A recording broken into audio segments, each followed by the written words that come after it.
Seja bem-vindo a mais uma edição do podcast do Relatório Reservado. Eu sou o João Bittencourt, editor de política do RR. Nesta edição, os destaques são: Selic estável é o cenário base. Ainda que o IPCA de maio abaixo das expectativas, 0,26%, contra um piso de 0,29% e mediana de 0,34%.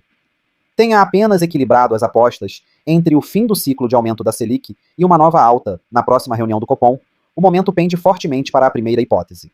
Pelos recados, já enviados por Galípolo, bem como por sua proximidade com o governo, um cenário de 3 recuos consecutivos na inflação, esse último bastante pronunciado, que se reflete nos núcleos, menos voláteis, nos alimentos e nos bens industrializados, com um índice de difusão também menor e melhora nos serviços subjacentes, conquanto menos significativa e ainda com resistência inflacionária, torna uma última alta muito difícil de justificar.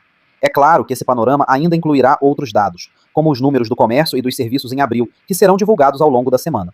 Mas seria necessário um contraponto muito acima do esperado para inferir na decisão a ser tomada pelo BC. O novo pacote fiscal.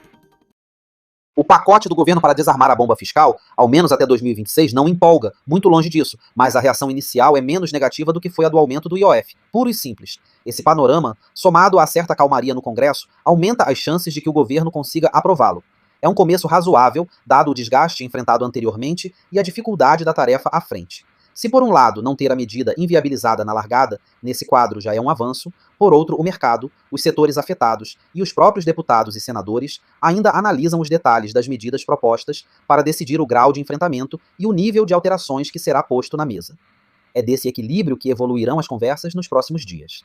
Ao mesmo tempo, Haddad vai um pouco mais longe no que se refere às tais medidas estruturantes, muito genérico no que tange o corte de gastos e mais claro na eliminação de incentivos tributários, via a diminuição linear de 10%. Cria, ao menos, um arcabouço de análise do tema, via o apoio da Fazenda a uma comissão parlamentar, além de citar propostas já existentes, como a do deputado Pedro Paulo, como base para a discussão. Mas tudo ainda muito no nível conceitual, sem que fique claro qualquer calendário concreto. O julgamento do ex-presidente Bolsonaro. Vale salientar que o governo pode ter uma ajuda externa nesse processo.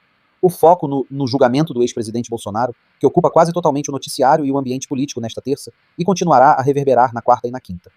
Houve e há oscilações, com momentos muito negativos para Bolsonaro, como foi anteriormente, do ex-comandante da Aeronáutica e, em menor medida agora, o do general Heleno, pelo simbolismo de responder ao próprio advogado que não havia oportunidade para apresentar medidas de rompimento institucional.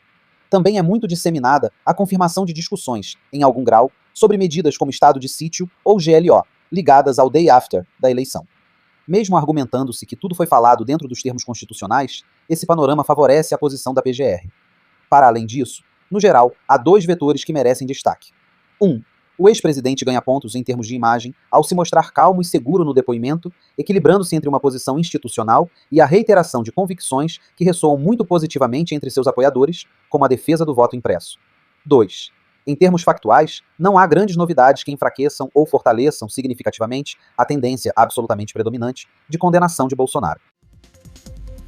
A voz que você ouviu nesse podcast foi gerada por inteligência artificial, mas todo o conteúdo escrito foi produzido por jornalistas do Relatório Reservado.